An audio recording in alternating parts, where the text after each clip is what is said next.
Hello, everybody, and welcome to the review of Gushing over Magical Girls. You know, I want to show you this wall scroll here, and I want to show you this shirt, because Sailor Moon was the first anime that got me into the love of anime. You know what I mean? Like, this was the first show that got me into anime.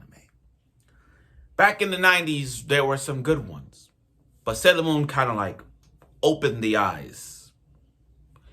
And I love Sailor Moon because each of them has its own color.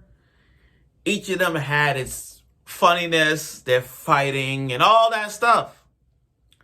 And time moves on, you know, we gotten better. I'm not talking about Sailor Moon as a whole. I'm talking about like other shows. Cardcaptor Sakura. You fast forward to when it got darker with its Magical Madoka. Pretty Cure. And then you got like Magical Girl Raisin Project or Magical Girl Site that became darker. And it's like everything about Magical Girls is just like, wow. Everything just vanished.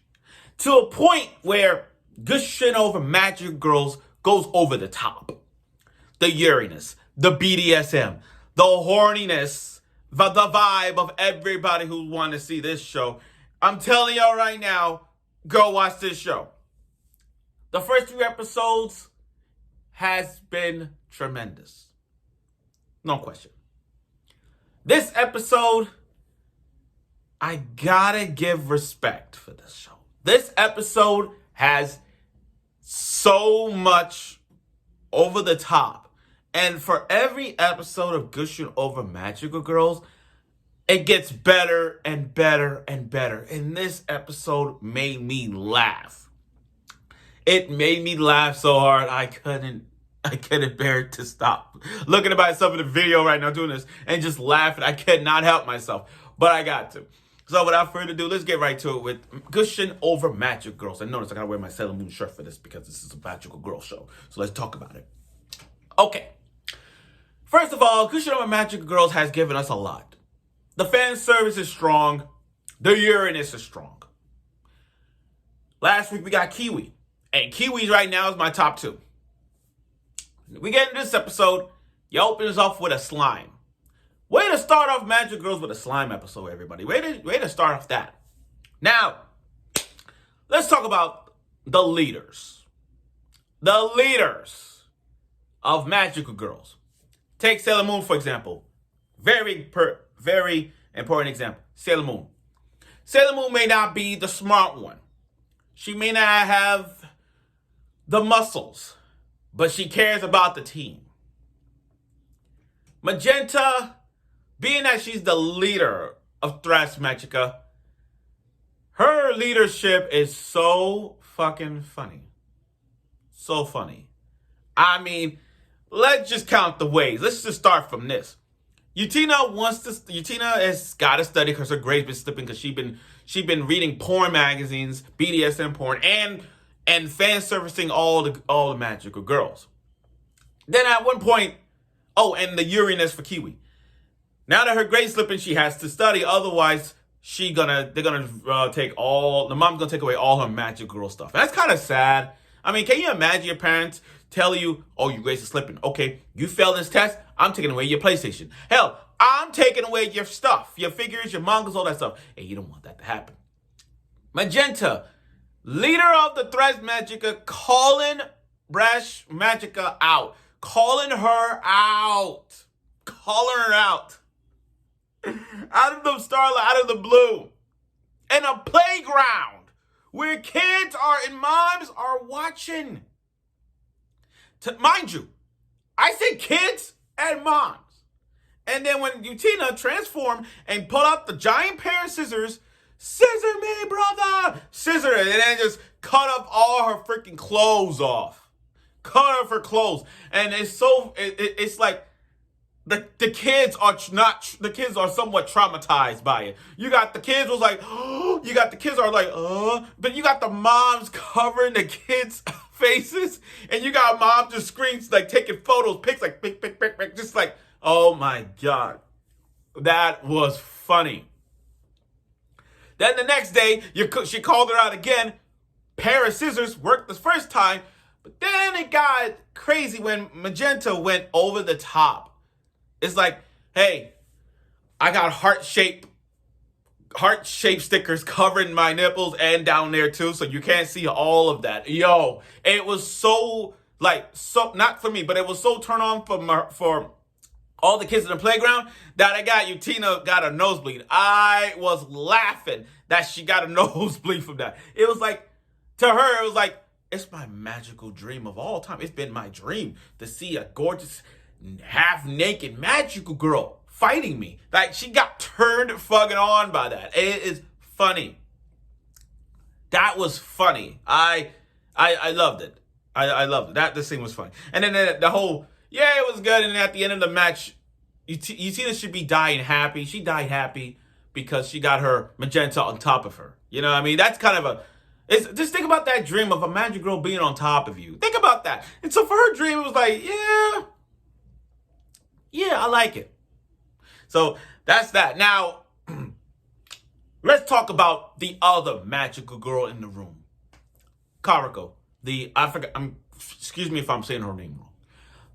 The yellow magical girl. Let me just say this. You know,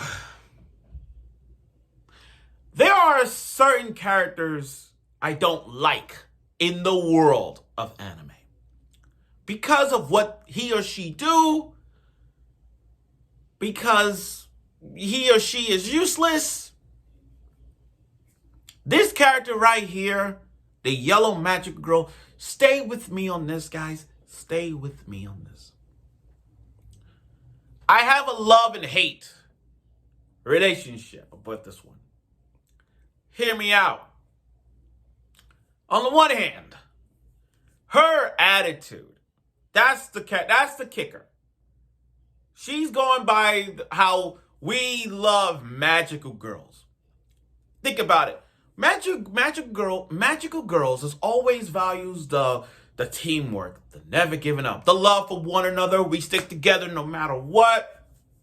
You know, facing villains on a regular basis to save the world.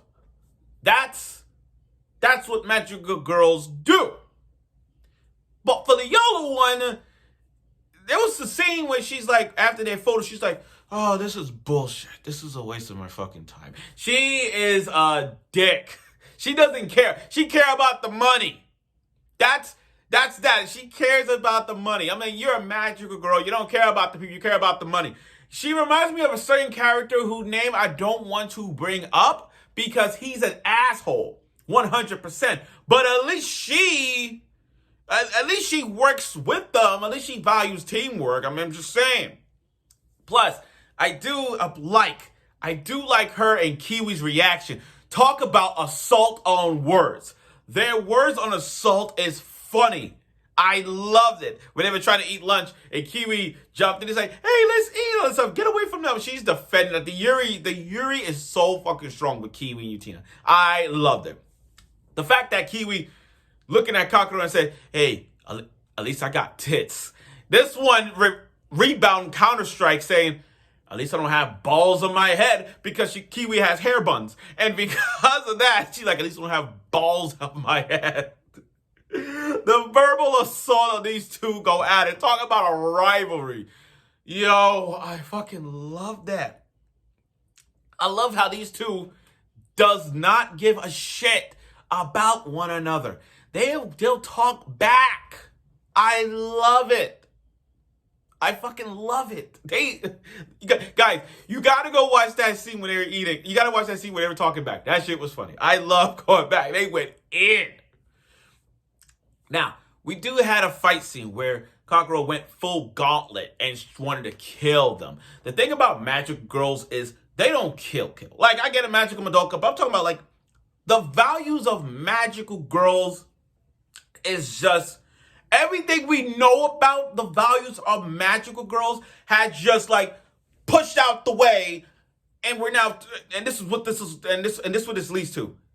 Doesn't give a fuck. the cursing, the BDSM, the Uranus. That's what we're doing. That's exactly what we're talking about in this show. And it did. Kaoruko went full assault, like with her full gauntlets, and oh my god. And for Utena, she does not care. She ripped off the clothes and like, let's fight. I don't care if I'm naked. I'm going to fight. And the fight was good. Now, Sayo, I think Sayo's useless. I think Sayo is completely fucking useless. I mean, it showed her wave of like, I like to get tied up. I like to get caught, you know. And to me, she's like useless. I can see, like she just got captured. And I'm like, you didn't do nothing. Magenta did the work. Kaoruko did work. You didn't do no work. So like, oh my god. But again, I do like this episode because it showed this chain of wavelength that is going on with Kaoruko. I mean, the Yellow Magic Girl and Kiwi's rivalry is going to be even greater and higher.